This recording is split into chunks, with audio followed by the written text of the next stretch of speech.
Synthesizer sounds. I didn't realize that's a tongue twister. Try to say that fast. Synthesizer sounds. Synthesizer. Oh my god, that makes me feel like I'm 15 years old.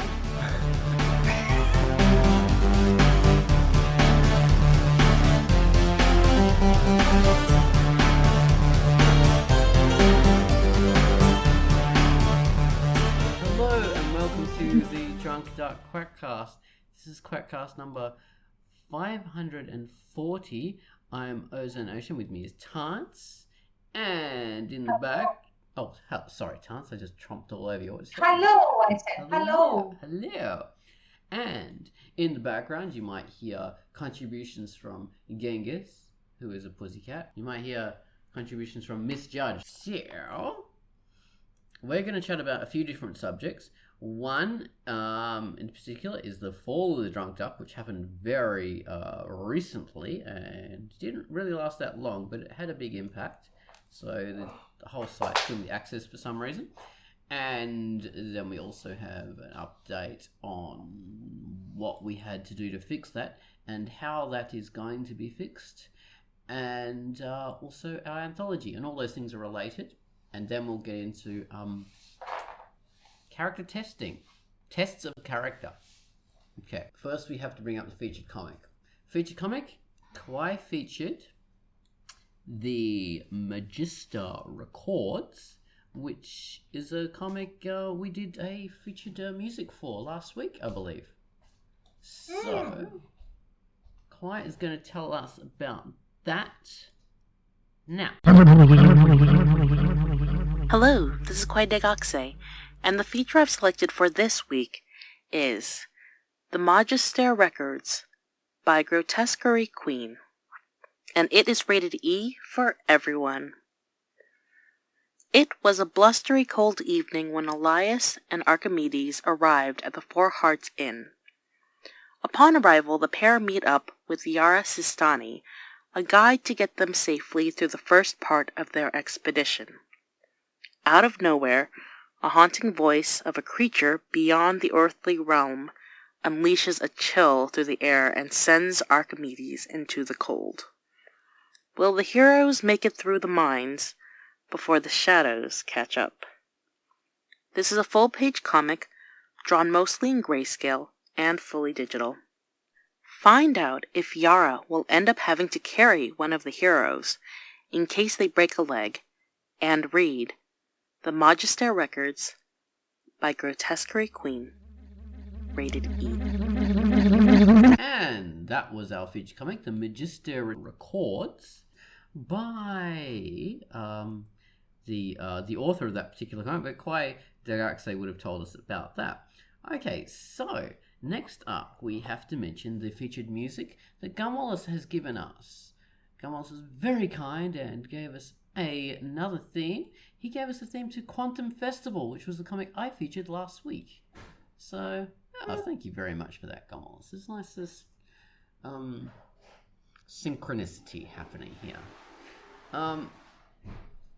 Alright. That music I would describe as it starts out on a subatomic level. We work our way up the energy levels: mesons, baryons, quarks, hadrons, protons, neutrons, electrons, and photons vibrating, pulsing. Combining, exploding energy is produced in strange and wonderful ways.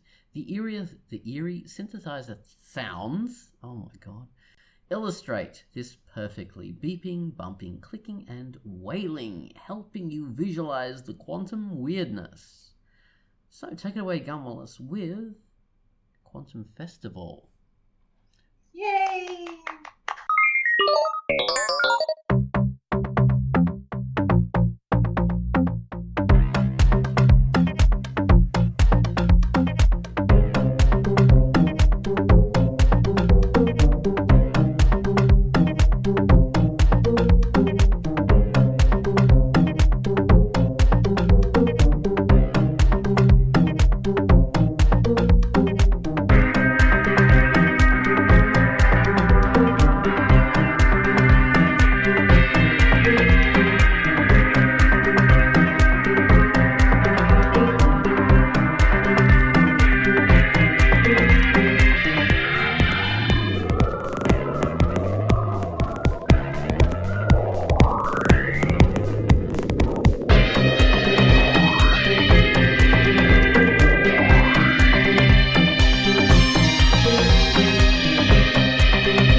was the synthesizer sound of Gun Wallace giving us the theme to Quantum Festival, which was a comic by Locke Polymorphia, rated E. So I would have told you about that last week. All right. Well, now we've done with all that, let's talk about the main subjects of this particular Quackcast. I hope you can hear me all right. I'm not on my usual microphone, unfortunately, so I'm not sure how well this is recording. Right. So, Drunkduck had a bit of a fall yesterday, which was Friday the 16th, I believe. It had alcohol poisoning. Finally, the drink got him. So... Spiked. His drink got spiked. Yeah, the drunk duck was catatonic, paralytic, having a hangover. Yeah. Exploding from both we needed ends. It had some test. That's mean. Don't be so mean. It was the duck having a turn. Don't be so mean. So, right, what happened was a program that was set to auto-renew our SSL certificate failed for some reason, probably because it's too old and needed to be updated, and, these things happen. When that happened, other stuff sort of went along in a chain reaction, and other things sort of failed. Fortunately, a lot of very aware drunk duckers messaged me. I messaged Chance and other people as well, which was good. And unfortunately, it was late at night here in Perth, where I am, and I was out and only had my smartphone and very low battery, and there was not much I could do. Couldn't contact Alexei, our programmer in Russia, because he's on the same timeline as me, where he is. I think it's Irkutsk. And... yeah. So... yeah, I couldn't talk to him until the next day, and nothing could really happen. Fortunately, I was able to contact him the next day. I also asked Tance to try and contact him as well, and he got back to me, and he was able to fix everything. Thank God, and he did a fantastic job. Okay. And we didn't lose anything from the site. Everything was restored just as normal. Everything's fine. So the site is like rock solid as it's always been. But going... It's fine. It's fine. It's okay. It's fine. It's okay. It's fine. Yeah. It's okay. And in the words of what's going that? through detox. Exactly. In the words of the immortal Russian band Little Big, I'm okay, I'm okay, I'm okay, I'm not alcoholic. So... okay. Alright. Whatever you say. So yeah, Drunk Duck is fine. So going forward, what we'll need is updates of our programming, because it is a bit old. We'll have to walking talk very big. We'll have to have things sort of like updated a bit, and I'll engage Alexei to do that if I can. We'll also have to have a sysadmin. Hopefully, one of our members is able to do that. I've asked Just No Point, who does the awesome comic Devon Legacy. I've asked him possibly, because that's his expertise, so maybe he can look in at that for us. And then we've also got the Drunk Duck update, the visual update, and some coding updates that were going to happen too. And Alexei would be engaged to do that. And to do that costs a little bit of money, so that's going to be funded by our anthology. And yes, that's a fantastic project, which is manned by people like, helmed by people like Dame Helsing, and there's Pitface. She's working a bit on it. I don't know how much she is in organising it, but there's Dame Helsing, and she wasn't there. She is in like the committee of special people that made this into reality. And Maybe Snowy I can speak to Alexi. Yeah, you could have a chat to Alexi. That would be good. This Yeah. is Misjudged, my lovely Misjudged, who's we're not on video, so you don't have to come on video.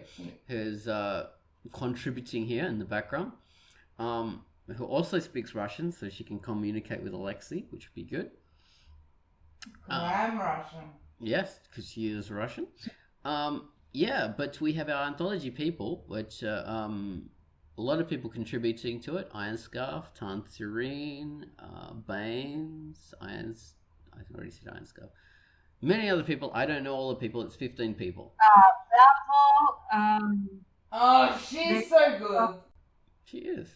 She is the best.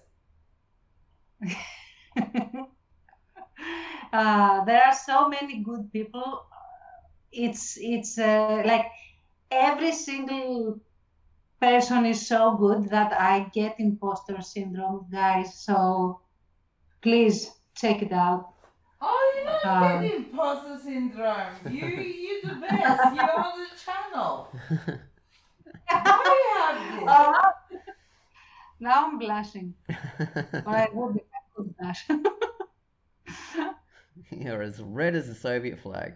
So we have we have a lot of different contributors to the anthology. But what was the latest update that you had about the anthology? Well, the first thing is that it's available, and we do have. Yeah, it has officially launched. If you are following us on Twitter, there is a whole thread about it, and it will be added to as the days progress. That presents all the stories with suspense. It is and you get little glimpses of the art, and you can buy it on Gumroad. And wow, buying it on Gumroad gets Oz the capacity to not break the bank, because he's paying out of his pocket for all the rehab that he's going. Not break the bank. So, okay, so they're collecting the money. Oh, that's good. Okay, all right. That's awesome. Yeah. I didn't know that had progressed to that stage. Okay, that's cool. It is there for you people to get, and I would really urge you to get it, because every one of us contributors has contributed as volunteers, just to get and support this amazing community that we have, to get all the updates and Yes! that is necessary for the duck to be basically up to date with everyone else. And it is super representative of what the duck is about. Yeah, and like it has a lot of diversity. All the stories have the theme of horror, but not every story treats horror the same way. So you get all kinds of stories, from existential to sort of slasher stuff to really noir kind of things. There are a lot of styles and approaches to horror, as there are so many diverse approaches to art and making webcomics in the duck. So I do think that this is like a gem of a thing, really representative of who we are in the duck, all of us. And again, you would be getting a lot of art, completed art, and the duck will be getting a facelift, which is awesome. So exactly. Yes. Okay. So, yeah, definitely can buy that, and you'll have a slice of history for Drunkduck as well, because it's always good to have like your own owned stories, and you can print them out too, which is good. although you can't buy them in print at this stage. But probably, I think they want to do that as well. They would want to print. I have 2 years. What's that? Was that Russian for that? I think that was Russian for buy it. Buy it. Even if it's not I want this, yes. Don't do that. Exactly. Давай. I mean, do it or quickly. Yes, do it. And the thing is, what I have heard, and I do think that we should, in the next Quack Chat, to have the ones that made this happen, made this a reality, talk about it a lot more. But from what I have heard, we will be having print versions as well. But now it's digital, so that it can be affordable for everyone. It's $15, and it's a lot of content for it. So, yeah. That's a cheaper price. It's a cheaper price. $15 for 15 stories and 7 coloring pages. Oh. So you basically pay $1 a story, guys. It's a steal. Go get it. Exactly. Damn good price. Okay, well, we hope to have an interview maybe next week with all the people. Dinky. Hopefully we'll have. It means money. Yes. Yes. Da. Danky. Hopefully we'll have. Dangy. Hopefully we'll have an interview with the creators, and they can give us more information. All right. So next up, at what minute mark are we now? We're like, about the 18-minute, more maybe less than 18, because we've got to cut out those other bits that we don't have. But we are going to chat about tests of character, which is our other topic. So this was a news post that you came up with a beautiful little pseudo stained glass window as your cover image. Very pretty. So it's not it's Disney. Oh, is that like from Beauty and the Beast or something? Yes. Oh, it's the test of character of Beauty and the Beast. That was genius. I didn't even know Beauty and the Beast. I just used my magnificent brain to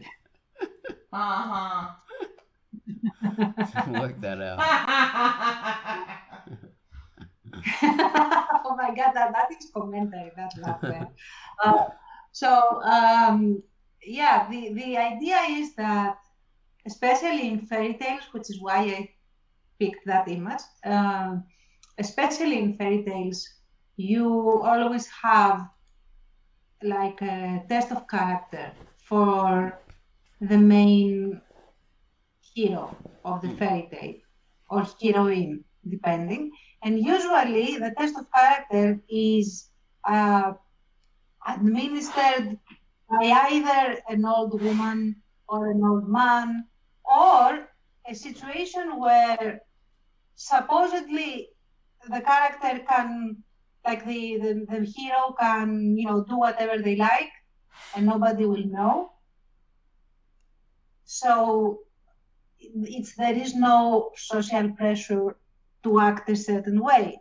So the way that they choose to act comes from within, and that means that they display their character, especially if, like, they are interacting with someone they feel is weaker than them or is irrelevant to them, has no influence on them or capacity to make any kind of imposition. So that's why it is a test of character. Yeah. And of course, usually they are magical beings in disguise, and then you get your consequences or your karma, call it what you like. So yeah, that's how it works in fairy tales. But in stories, the test of character is used often to show the true colors, quote unquote, of a character, of a personality. And it could even work as foreshadowing about how this character is going to proceed as the story goes on and evolves. So, yeah, it can be done in a ham-fisted way, or it can be done more elegantly, depending. Right. So there can be characters can fail that test of character in a story. That's fine for them to do, and that will lead the story in a certain way. Or they can say if they're passing a test of character, wouldn't that test happen towards the end of a story or like later on in the story? Not necessarily. It depends on what the test is for, narratively speaking. Like, for example, you could have, I bring this example of from The Last Airbender, from the animated series, of course. There is no other thing. We don't talk about any other thing. But there is, of course, this one character there that starts off evil, and spoiler alert, ends up flipping sides and joining the side of good, quote unquote. And that is Zuko. So Zuko goes through several tests of character, and he fails a few and passes a few others. The ones that he passes show that this person may be acting in ways that are not appropriate and making choices that are evil, let's say, but they are not evil as a person. So they are more likely to see the problem eventually down the line and make the flip, make the turn, become wholly good. And one of the most iconic tests of character like that he passes is right in the middle of his story. Like he, in the middle of his story, of like his development, his character arc, and it is when he's all alone. He is wandering around in the Earth Kingdom, and he is very hungry, and he sees a camp where people are cooking food, and he prepares to attack and get the food, and he has the capacity to do it. He is a firebender, and he's a martial artist, blah blah, so on and so forth. But as he's about to make the attack, a woman emerges that is pregnant and goes to sit by the fire. And seeing that, he pulls back and he continues on. And that is a test of character, because the reason that he doesn't attack and he prefers to go hungry is that he doesn't want this woman that is pregnant to suffer. And he doesn't know this woman, and will never get any reward from this woman or anything like that. So he does it because he doesn't feel that it would be okay to steal her food. Like he would take the food from the guy that he was seeing by the hearth, but not from the woman. So that is a test of character, showing that he has good in him that is powerful enough to drive him certain ways. And this test of character is passed, while the one that comes after, which is towards the end of the second season, is failed spectacularly.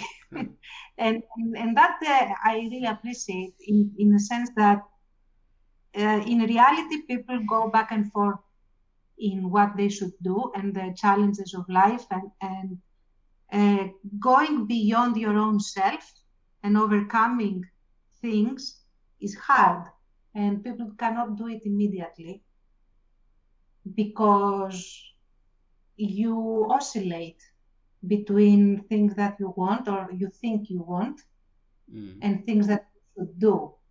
So, yeah, but because he had passed tests of character like this, you knew that, okay, he failed this time, but he will eventually do the right thing, which he does. Yeah. Okay. And it's a very well regarded story as well. So this is She has amazing argument. very cogent, very clear. And this is a very well regarded story, so obviously that works. You know, a lot of people give that validation. So it's a good example. I'm currently going through that series myself, and I hope to enjoy that. I have spoiled it for him like a dozen times, so I don't feel guilt spoiling him again. It's a good series. The character goes through a lot of development, and you really see the evolution of him as he goes from being a villain to less of a villain so far. Yeah. But it's not the. Oh, go on. No, you go. I was going to say it's not the Avatar QUACKCAST, so we'll have to give other examples. So, well, Beauty and the Beast is the image that you picked for the cover image. So, what's the particular test of character in that work? Well, what the testing character there is that this old woman comes and asks for shelter from a prince, and the only thing that she offers is a rose, saying that the only thing I have to offer you in return for shelter is this rose. And again, you have a person that can't really is weak socially, at least, and physically, because she's old, compared to this young, powerful prince. And if the prince chooses to give her shelter, then the test of character would be that he has compassion and that he wants to offer relief to people that are... It's disgusting. The whole Beauty and the Beast theme is disgusting. Yeah, there are a lot of problems. But it's like horrible. She's in prison, and it's basically like a chauvinistic kind of, he's got to prove something. He's got to prove something, and it's not even to anyone else, it's to himself. Well, yeah, because that's how Disney set it up. Because if you get the original, if you get the original Beauty and the Beast, then you get a whole different setup, and you don't see the undertone in all of it. It's not right. Yeah, but that's after. We're talking in the beginning with the test of character. So the guy fails because he shows that he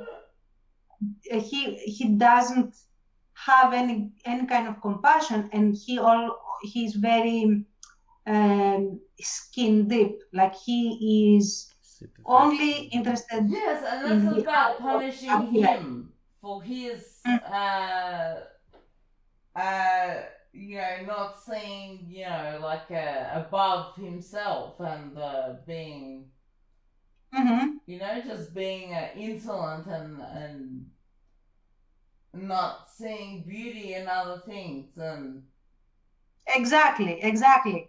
So, and it is very telltale. Actually, I would have liked to see that sequence actually animated because then when he fails the test, immediately the old lady transforms into this beautiful fairy or witch, depending on the version of the story. So she's like extremely powerful now. Now she is the queen, and It's he like a is the one. Stockholm syndrome. Yeah, and It's that's when he Stockholm died. syndrome in a fairy tale. No, that's after. That's after. We're That's still in the after. beginning. So the thing is that the fairy, the witch, now is the one that is powerful, beautiful, Fuck the and the witch. prince is the one. Fuck And the the prince witch. is- What's she got to do with anything? Why she got to just bust into people's houses and be like, I put a curse on you? What's your problem? That's a different thing. Like, So why I'm have just a trying to problem? make a point. Why she have a problem? We don't know. Why? Why you have to do that? Let Why? people Because just he's a live. ruler. You know? Yeah. The reason behind it, That's at right. least You in have to fairy. be kind. So now that the tables are turned, the prince begs and tries to correct his mistake, but the reason he does it is because she's powerful and beautiful.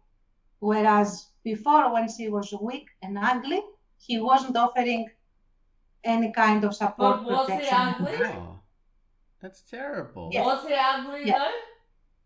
No, he was beautiful. Yes, that's why he got transformed. Exactly. He was Yeah. always beautiful inside. That is the No. point.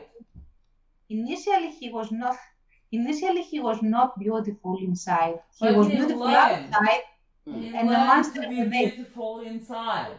Yeah. Yes.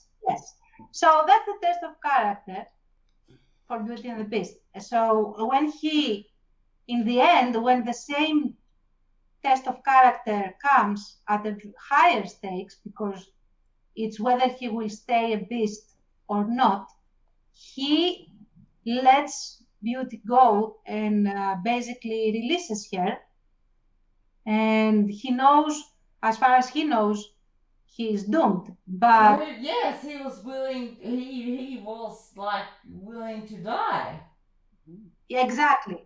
So he passes that test of character because now he has learned to be compassionate. He has learned to love.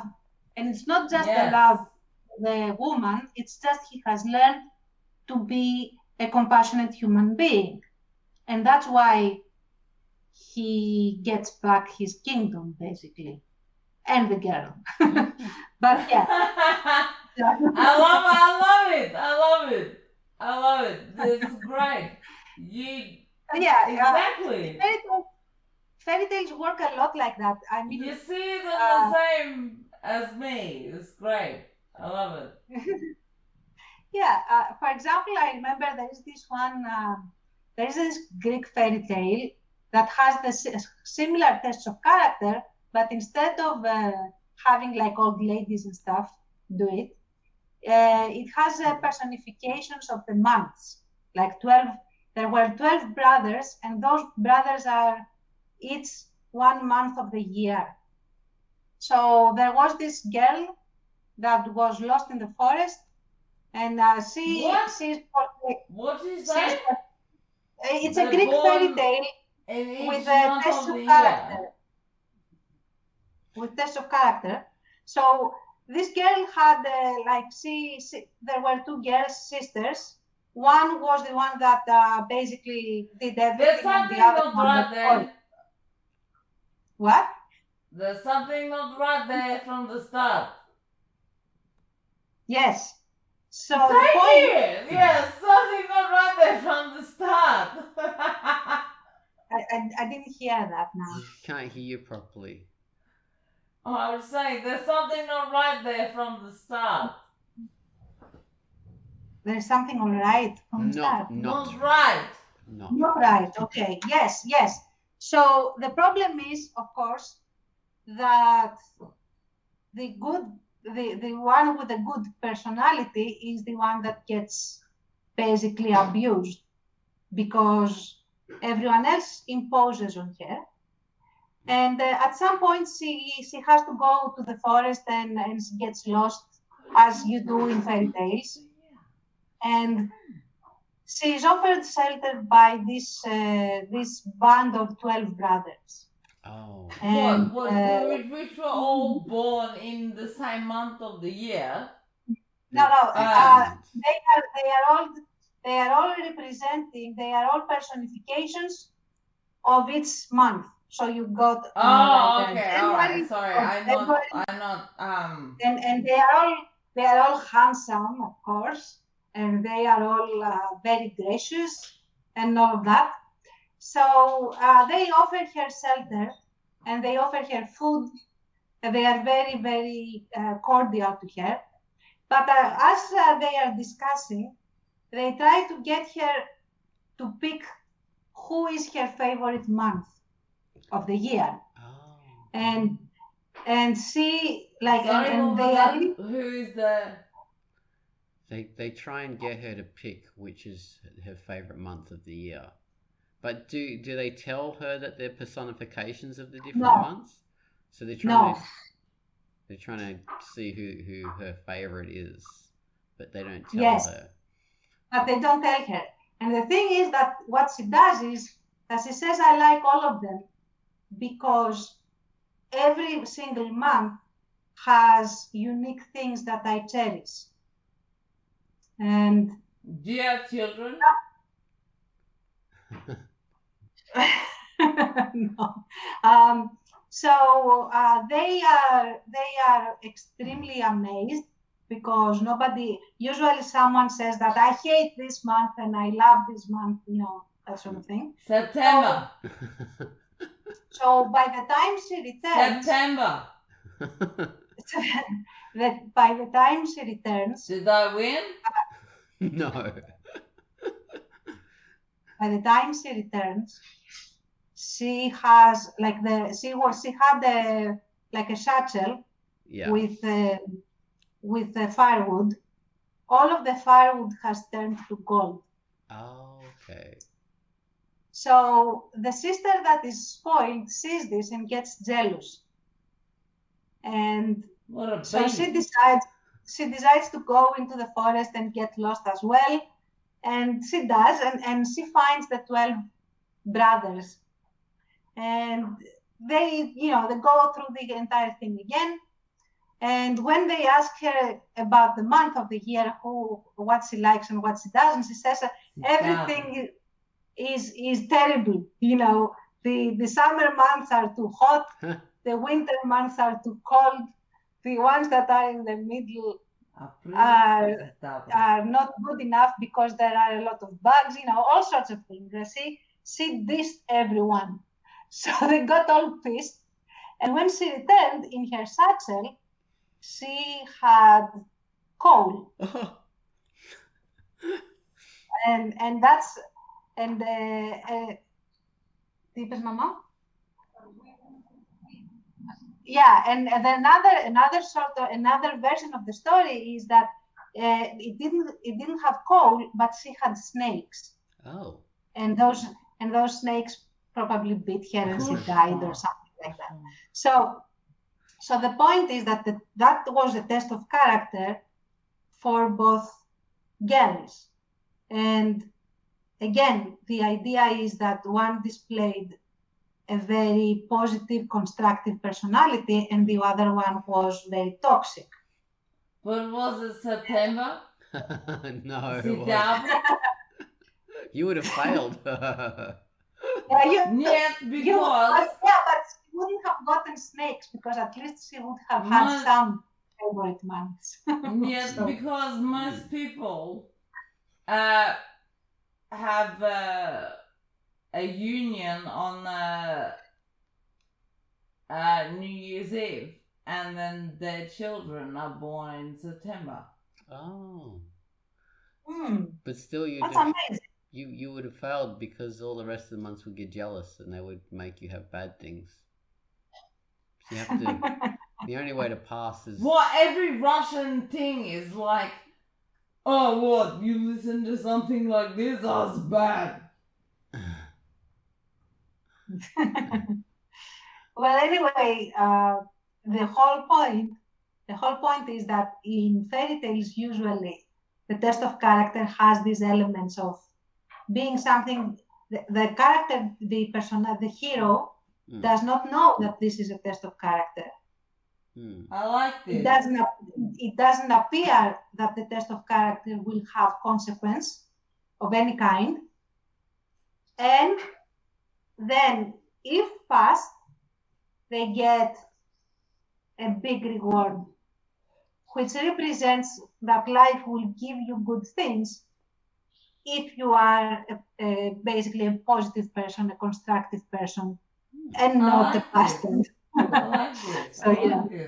Well, okay, that is for fairy tales, and we have Grimm's fairy tales, which people tend to fail those a lot.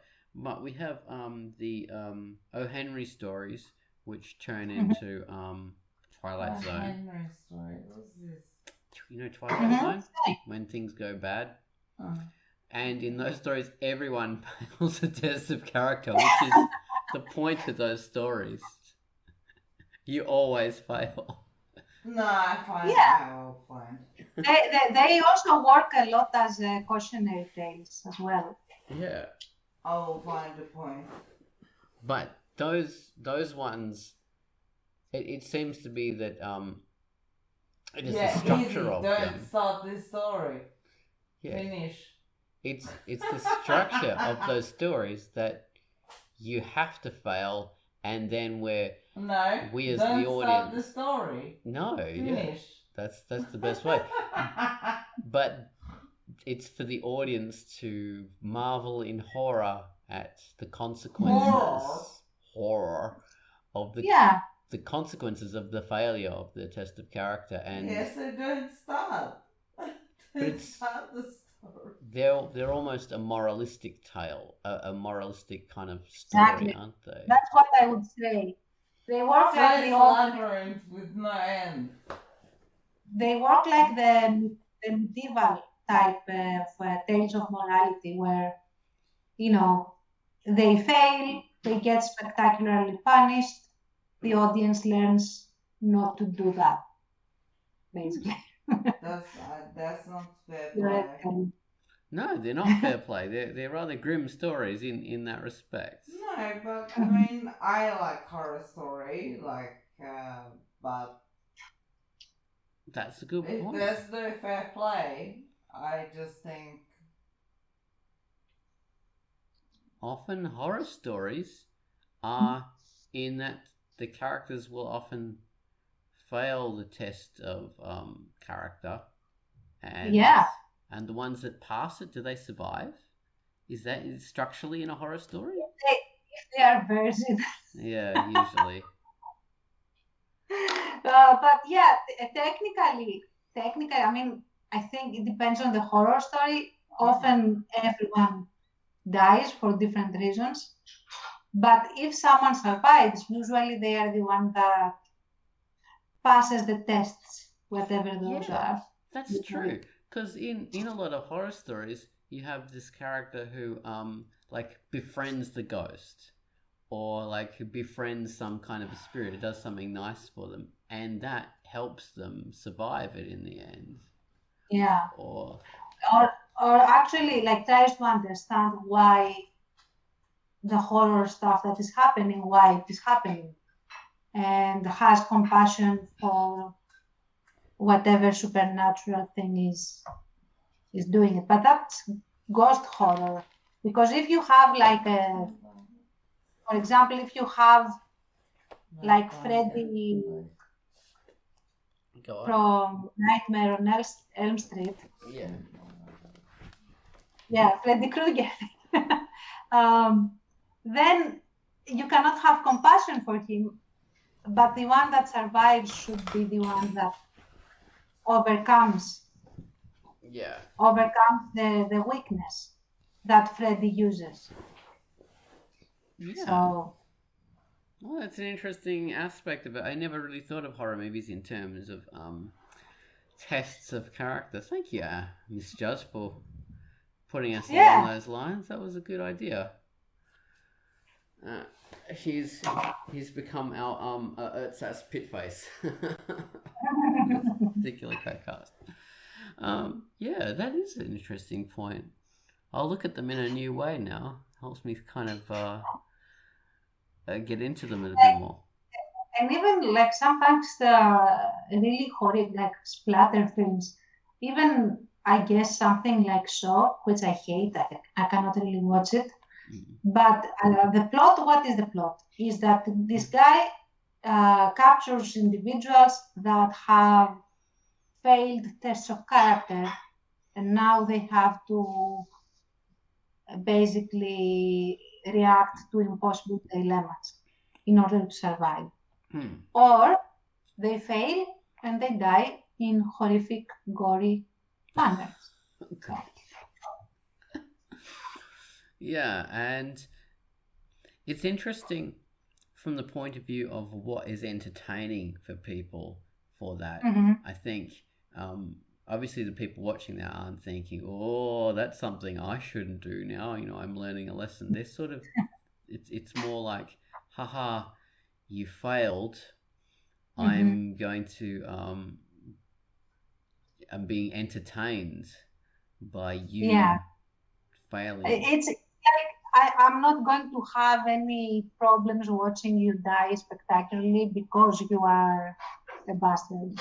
So, yeah, if you notice, usually people that die in horror stories are annoying people or people that you don't like. So that you don't really mind if, and actually you are looking forward to the time when they die.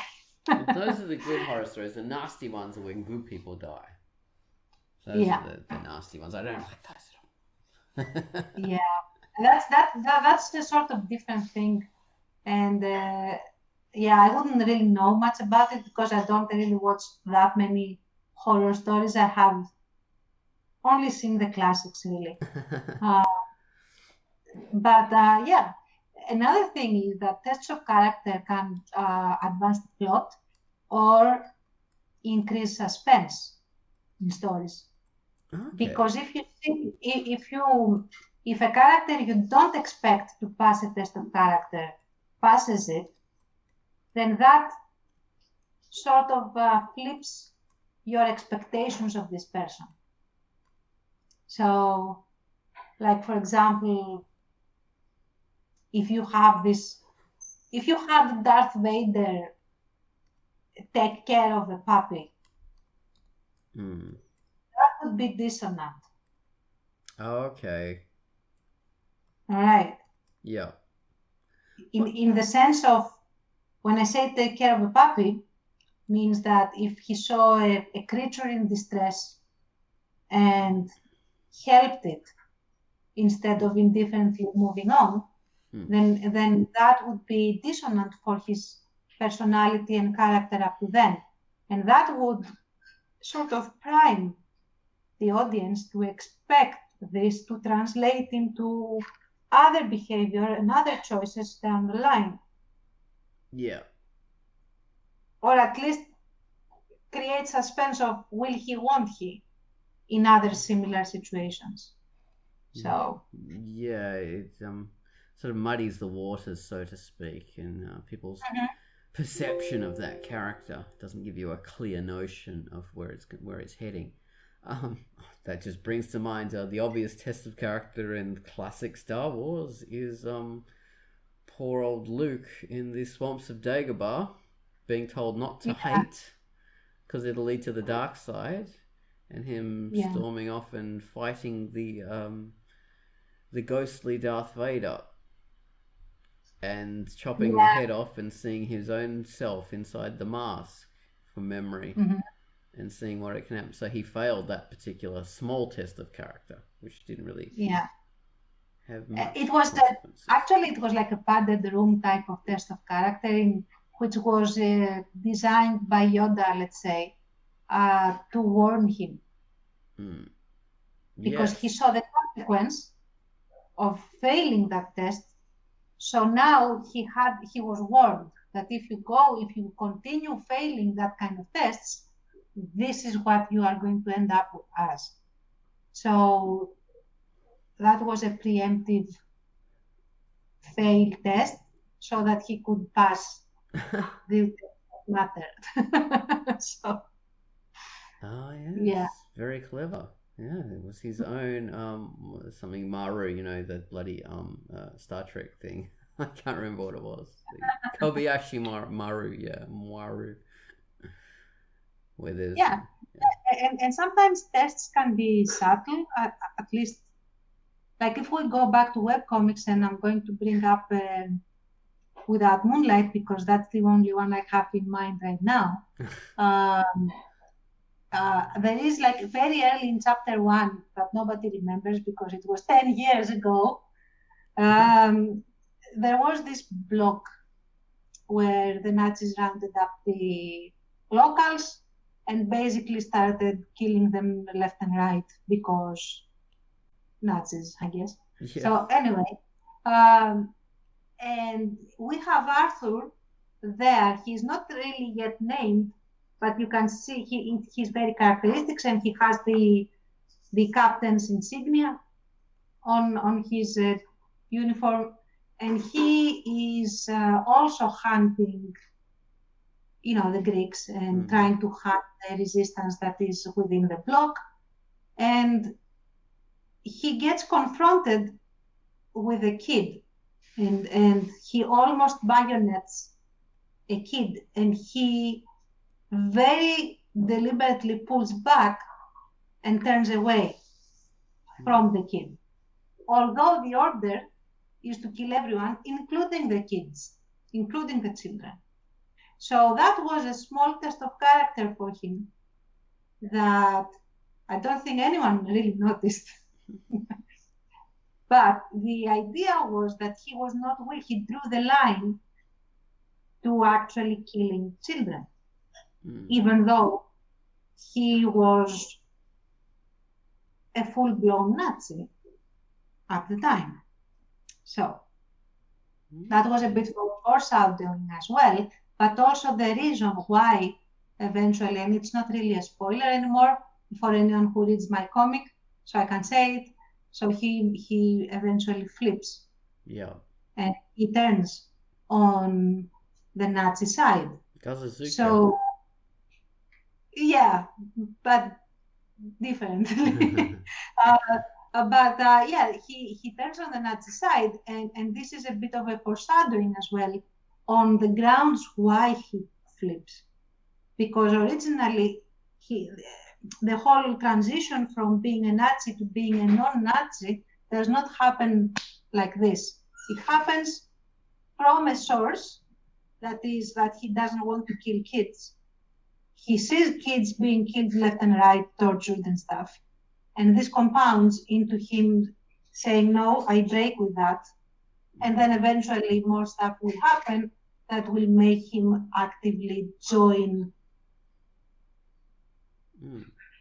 the anti-Nazi side, however that happens. Yeah. And I'm saying the anti-Nazi side because it's not necessary that he's going to join the resistance. That's a different thing. So there you have it. A small test of character that goes a long way for his character. Exactly. There are a few stories like that. I remember the classic, well, not classic, but famous comedy, Eric the Viking, which was filmed by one of the Terrys from Monty Python.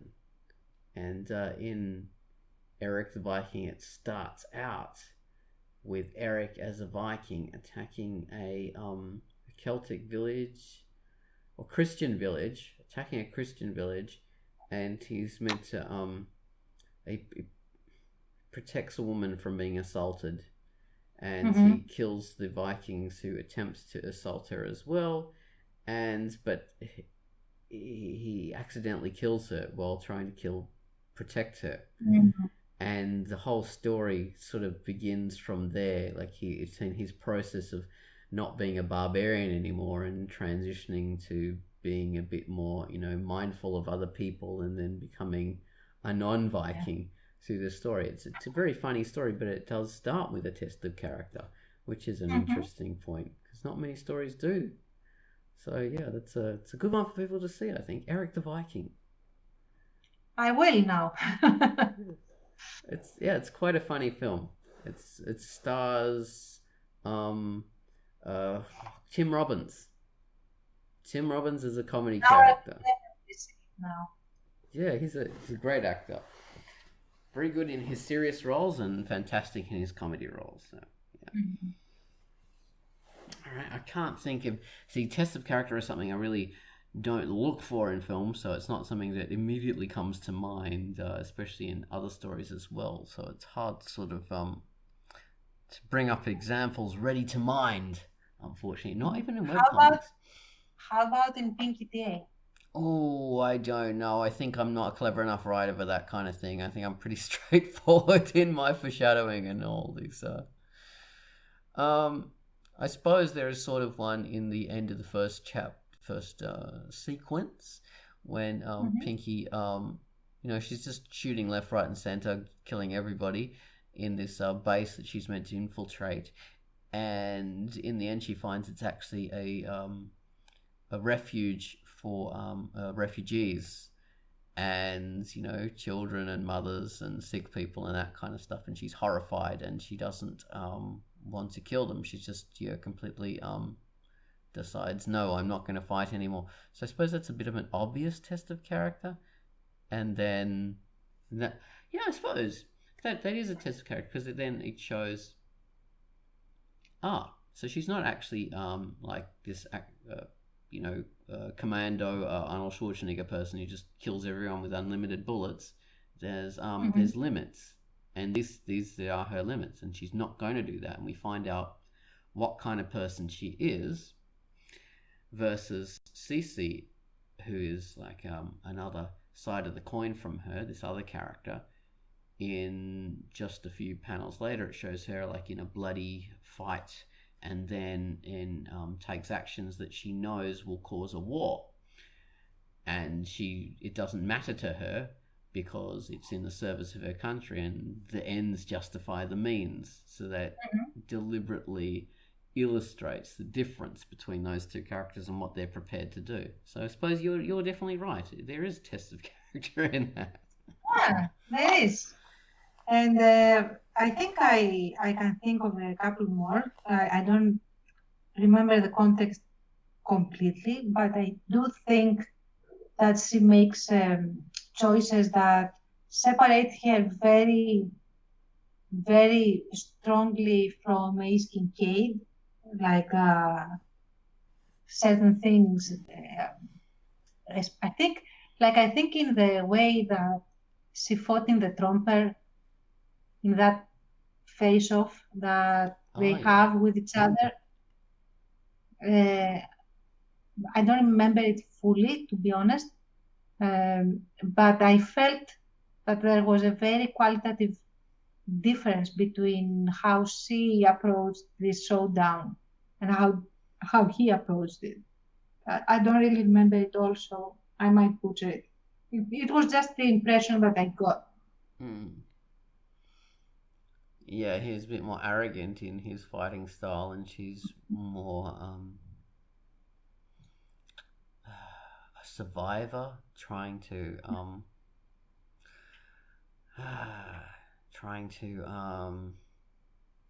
she has more not altruistic, but her motives are more good and his are bad, pretty much. Yeah. He feels like the one that will happily stab you in the back the moment he gets a more like a chance, whereas she will not do it unless she has extremely good reasons to. Yeah, I think that's a good way of putting it. Yeah, that's the way I try and portray these particular characters. Well, I think we've talked out the subject fairly well. We've reached an hour. So Awesome. We could wrap it up. We can. Yeah, thank you very much for being part of QUACKCAST 541 or 540. Thank you. 540, yes, that's not 41. 41's next Thank you. week. Well, thank you. All right. Well, hopefully we won't have any more instances where Drunkduck has a fall like he did on Friday, the 16th. Mm-hmm. And yeah, we'll see how we go. And we'll talk about the anthology hopefully next week or maybe the week after, depending on when people are available. Yeah. All right, then. But buy it, guys. Bye-bye. Buy it now. Buy the anthology. Buy it now. Yes, buy the anthology. And bye-bye. Bye-bye. Buy it. Bye-bye.